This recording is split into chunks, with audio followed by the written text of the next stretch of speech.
MWZ is officially here, and I've had a blast so far playing it. If you enjoy DMZ and everything DMZ encompasses, as well as zombies, I think you are going to be in for a treat with this mode. They have outdone themselves, in my opinion. Sure, are there things that they need to switch up, and eventually that will come with December's update, but so far at launch, this game mode is absolutely fantastic, and I think it's one of my favorite game modes COD has implemented because I love zombies, I love DMZ, and now they're blending the two. Oh my gosh, it's just absolutely amazing. I'm Nomad. In today's video, we're going to go over some tips and tricks to help you in MWZ. But without further ado, let's get straight into it. First and foremost, one of the biggest things with MWZ is you're going to want to push, you're going to want to get into these high tier zones, you're going to want to progress, you're going to basically want to do as much as you can, but take it slow because the progression from tier 1 zone to tier 2 to tier 3 is a massive jump. Not only are the zombies a lot harder to kill, they take a lot more damage and they do a lot more damage, but their variation is completely different. You have runners, you have more hounds, you have crawlers, then you go into the specialized zombies, the mimics, the manglers, things like that. So take it slow when you're transitioning to a new zone.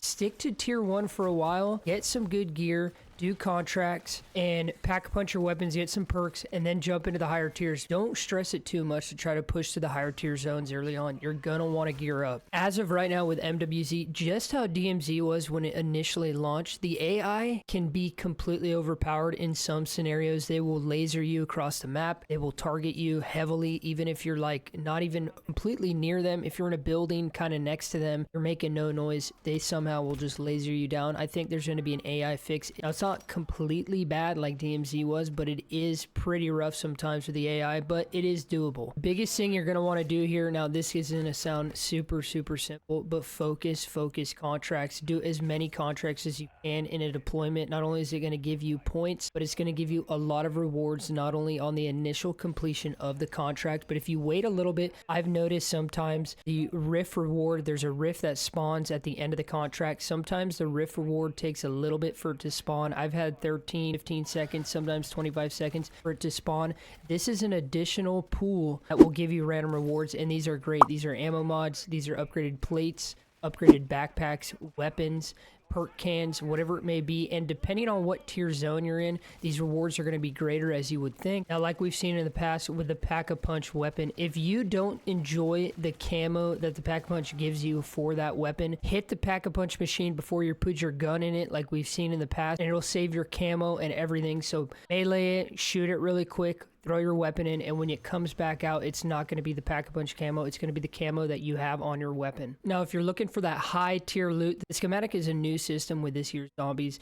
It's basically a blueprint, if you will, for weapons, perk cans, whatever it may be. If you're looking for these, focus on tier 3 bounties, which are then going to spawn an abomination. Now, let me tell you, the abomination is pretty hard to kill, but it is doable. It's not crazy. It's not as hard as we once thought it was going to be. Go for tier 3 bounties. You will find an abomination. Once you kill him, he usually will drop a ray gun or a high level schematic for you to then be able to create that from your stash and bring it into a deployment every 48 hours. Now, when it comes to looting, there are specific loot caches hidden from the average player, but if you have depth perception on, you can see these, because depth perception basically gives you the ability to see through walls, see certain points of interest and certain things that not all players can see. If you have depth perception, there are sunken boats around the map, and some of them will have special caches in them, special weapons, perk cans, plates, whatever it may be.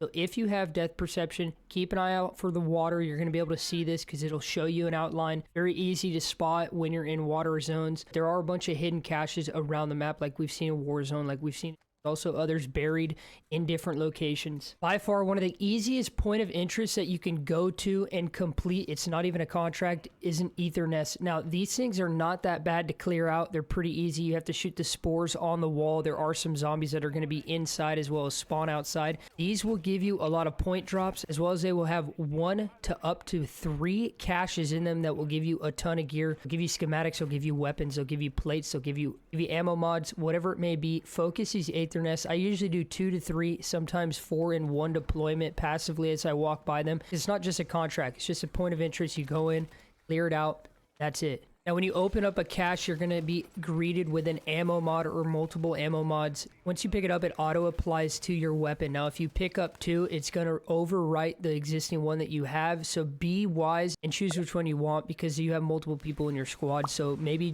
do maybe apply 2 different ones to 2 different weapons, but as you pick it up, it auto applies to the currently equipped weapon. Now, this is just a general tip for story and people who are enthusiastic about some of the storyline and things like that for zombies. The radio system is back. Now, if you guys don't know what the radio system is, do you guys remember in the old zombies, Cold War had it where there was random radios around the map that'll give you lore. They also will activate specific things once getting enough data from them. So keep an eye out. These are not even on the map. They're not even going to be shown their location for you when you see them. They're just going to be randomly there. You go up to it, it'll have an interact button, and it'll give you some lore, and it'll progress some of the story for you. Not the direct story, but some side content as well as side story progression. With the uncommon Aether tools and Aether tools overall, as well as the soda cans, the perk cans that you can find around the map that you can bring back with you and have in your stash. Keep an eye out for what you have in your stash. Bring things in that you know you're going to use and use them immediately. So if you have like an uncommon Aether tool, bring it in. I don't have, as you guys can see, I don't have a green rarity weapon. I'm going to bring this in and immediately next deployment,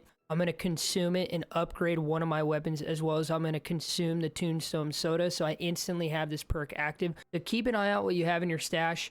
As you know, there's also schematics like this. I have the Juggernog. I'm not going to use it quite yet, but things that you have, just like DMZ, bring them into the match so you know that you're going to be having a buff immediately once you get into the fight. It's just going to make the fight a lot easier for you, and then you don't have to worry about these things later on. There is a special thing specifically geared towards solo players, but you can do this at any point, whether you're in a squad or not. If you kill a big bounty, it will drop some meat. Use this meat when you find a doghouse to activate a dog companion. It's going to be a random rarity dog. The more meat you have, the higher rarity, which means the more DPS and the more damage the dog can take and do. That is how you get a solo companion or just a companion with you. It's when running around the map. At least for my experience, I run out of ammo quite frequently. Look for the ammo caches. They will be a lifesaver. They're scattered everywhere and they're going to give you max ammo. Next off, really quickly, go for cash registers. They're going to have essence in them, anywhere from 300 to 500. It may not seem like a lot, but some areas even have like 12 cash registers. That's an easy couple thousand essence for you. Super simple. Be on the lookout for a floating orb. It's going to be a purple orb that's going to be floating around the map. Depending on where it is and depending on if it's been shot or not, depends on the rarity of items that it's going to drop. But basically, every time you do damage to it, it's going to drop vials of essence, and then once you do enough damage, it's going to explode and it's going to teleport across the map. It'll drop a ton of gear, ton of loot, whether it's kill streaks, armor plates, weapons, ammo mods, and a bunch of essence. And then you can find it again, follow it, kill it again, and it basically tiers itself up each time it is killed. You may encounter it after a team has already killed it, which means you'll get higher tier loot.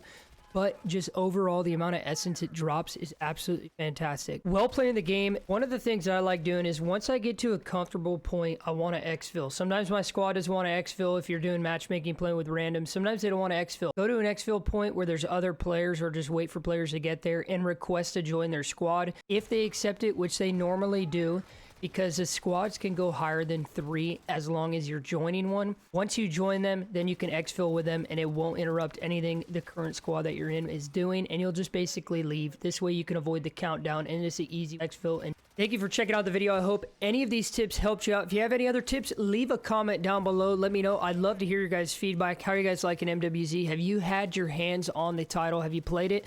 I'm enjoying it a lot. Again, I'm Nomad. I'm going to be covering MWZ constantly here on the channel. We are on the road to 5,000 subscribers. We are so close. I appreciate every single one of you guys. And as always, stay happy, stay hyped, and have a beautiful day.